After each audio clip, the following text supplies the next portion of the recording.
You have to feel good for the simple reason that feeling good is natural to you, not to try to make things happen. And that's what goes squirrely in those of you who come from the action-oriented world into this world of creating through the focus of your thoughts and creating through the feeling of the emotions in your solar plexus. So often you come to this work and you apply the same things that don't work so well for you in your action-oriented world to this. For example, you say things like, okay, I'll do that. I will work to feel good. I'll pay the price of feeling good, Abraham, if it will get me that. Well, there's the rub. Because in the doing it to get that, which I don't have, now I'm introducing resistance into my own equation. Do you feel what we're talking about? Yeah. But when you want to feel good because you want to feel good, every single thing you want, pile of money, beautiful relationships, circumstance and events, everything that you want is because you think you will feel better in the having of it. But you've got to turn it around. You got to feel better because you want to feel better, because you want to feel better, because you want to feel better. You cannot have the ulterior motive of needing to fill this void with that, because that motive of needing to fill this void will keep this void alive and active forever. You see. Did you hear that? Yes. We are shouting. You don't need all of that to happen in order to feel good. That's why it can be unconditional. That's why we're so good at it. There are no conditions for us to resist. We are unconditional. We know what you want is done. We don't need the manifestation to be there. The condition is irrelevant to us. That's why we're able to stay in the high vibration. You got to find out a way to do that too, you see. You got to talk yourself in to feeling good unconditionally. Did you get the job? No. Why are you smiling? I just feel good. But why do you feel good? You didn't get the job. Well, what's that got to do with anything? I just feel good. Did you win the lottery? No. Well, you look like you won the lottery. What's the matter with you? Why are you so happy? Because I just feel good. Why do you feel good? Because I want to feel good. Because I'm not thinking thoughts that keep me from feeling good. You're starting to make me not feel so good. I think I'll go somewhere else. But unconditional. I feel good because it's natural for me to feel good. It's natural for me to feel good.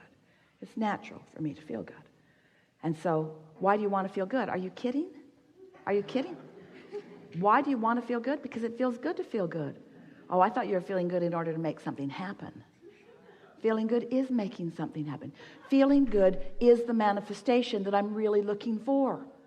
Feeling good is the reason that I'm doing everything that I want, everything. Feeling good is the ultimate manifestation. It's what it's all about. And I can feel good unconditionally.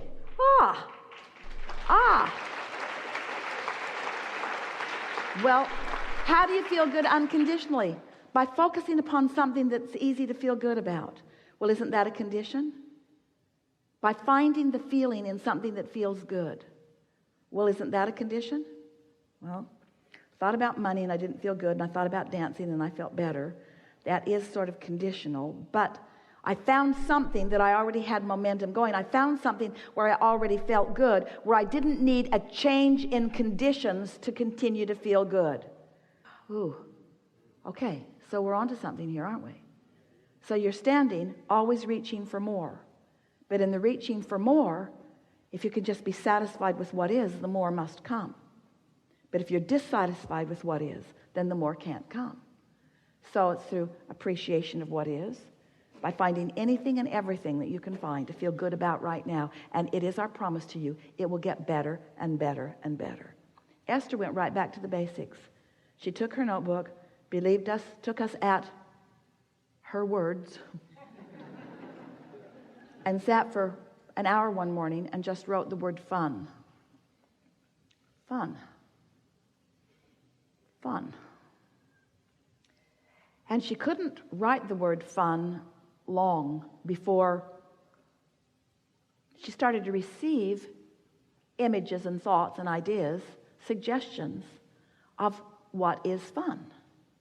So she's writing fun, and she's thinking about the trip down the river. It was really fun. And then she's thinking about fun, and she's thinking about the treasure hunt with the grandkids. And then she's thinking about fun, and she's thinking about friends on the cruise who are so fun. She's thinking about fun, and then images of really fun people came into her mind. She's thinking about fun. In other words, she couldn't just stay on the singular word fun. It began filling in with things that are fun. Law of attraction works that way. And so she began just feeling fun. She just began feeling fun. Then she began writing the word lighthearted. Then she began writing the word clarity. Clarity was a breakthrough for her, because when she began writing the word clarity and she realized how clear she was feeling, how good it feels to be clear-minded, how good it feels to have clarity about things. Someone asks you a question and you're in a state of clarity. It's easy to offer the answer. When you focus in a way that you're not introducing clutter in this moment, it clears out. It just does. And as you do it the next day and the next day and the next day and the next day and the next day, these are not the best words, but maybe they fit right here well for you. You clean up your point of attraction. You just clean it up a little bit at a time until you stand in this place of being blessed. You just stand in this place where you expect good things to happen to you. And then everywhere you go, people treat you nice. Everywhere you go, things turn out the way you want them to. It's just everything happens nice for you. And then eventually, usually, sometimes you'll meet up with somebody, usually somebody you know, usually someone who knows you, who feels jealous of how well your life is going when their life is not going so well. And then they will say to you, as they say to Esther, well, it's because you had money that happened. And Esther said, that did help. That helped a lot. That helped a lot. But the money came in the same way that comes. It all comes in the same way. And that person who said that just blocked the flow from themselves. They stopped all the well-being that was on its way to them that day by making that statement, by making that comparative statement, by saying, you get this for this reason, and I don't have that reason. You've got a condition in your life that allows that good to come to you, but that condition is not in my life. Therefore, I do not believe that will come to me, so it cannot. You see how it works? If we can, in some way, offer enough words don't teach, and analogies, words don't teach, and conversation, words don't teach. We've enjoyed this interaction immensely. If we can offer enough to stimulate within you the awareness that your point of attraction is everything because you are the center of your universe, and that you are the perceiver of it, which means you are the vibrational interpreter of it. You translate your vibration into the reality that you are living, into what you are seeing and hearing and smelling and tasting and touching.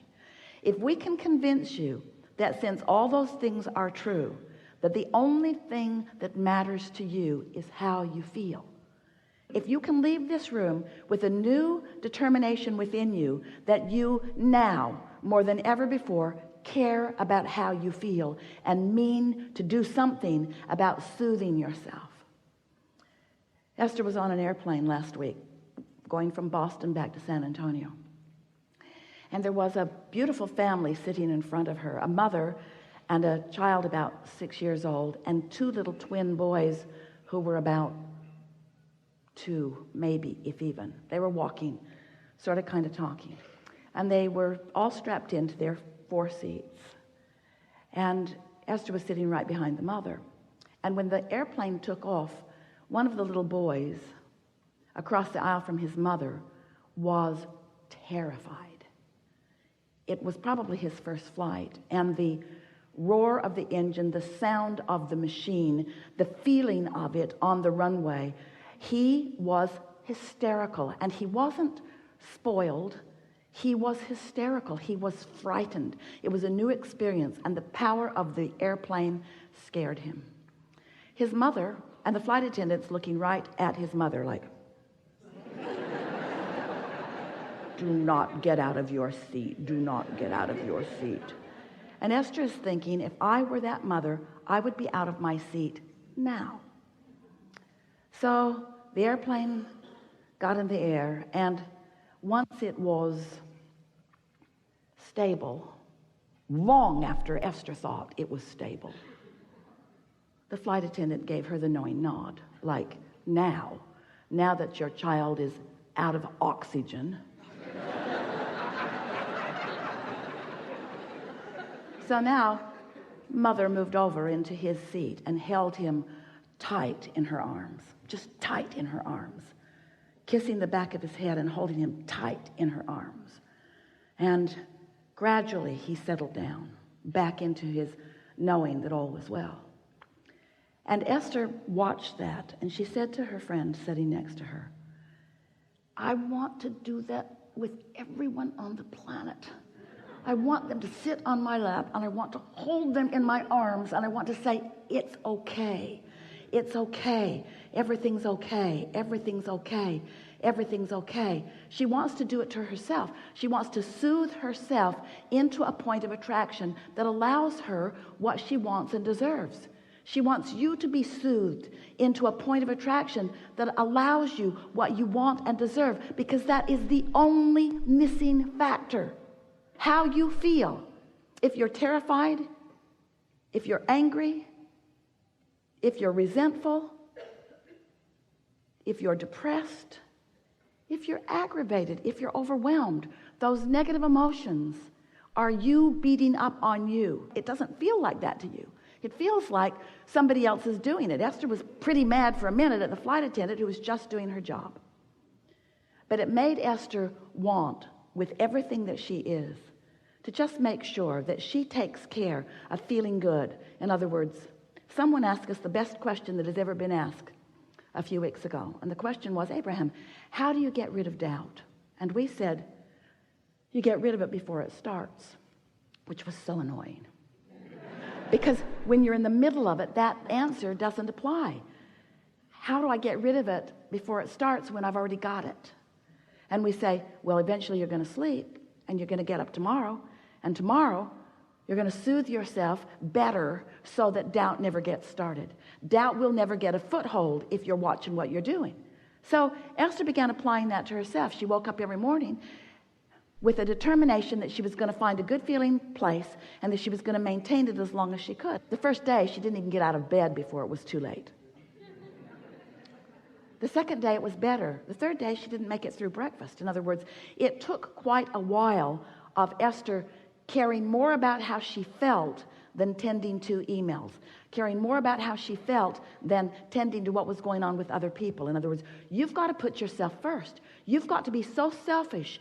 You have to care about how you feel, which means you have to tend to the self that you really are. You've got to find a way of closing that gap between who you're being right now and who you really are. And who you really are loves you so much, adores you, appreciates everything that you are, flows constantly to you, assisting you in every possible way. Last week, Esther came bouncing up the steps, and the step wasn't stable. When she stepped on it, it caved in, and her foot went between the step and the stage. Scraped up her shin. She stumbled onto the stage. It was funny. It was really funny. And Esther thought, for the life of me, I do not know how I went down. So Esther has a dear friend who sees energy. She always comes to the seminars in the city where she lives and sits in the back of the room because she not only likes to see the energy around Abraham, she liked to see the energy around Jerry when he was sitting at the table and the energy around you. She could actually see who was all lighted up. She knows who Abraham is likely to call on because she can read this energy. So after every workshop, she watches all of the live streams. She sends Esther an email, and she says, yeah, Jerry walked on the stage with you. And Esther says, yeah, I know. I can feel him there. And then she said, he caught you last week. And Esther thought, that's why I didn't fall down. Didn't make sense to me. I didn't have my balance. I didn't have anything close to my balance, but I didn't go down. This is the thing that we want you to understand. We've got you.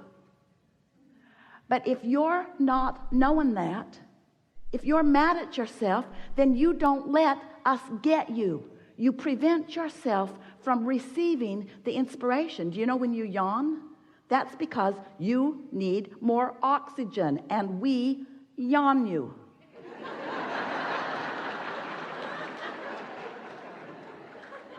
All of you are receivers, you see.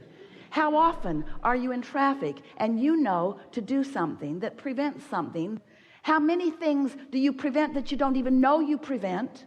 So many.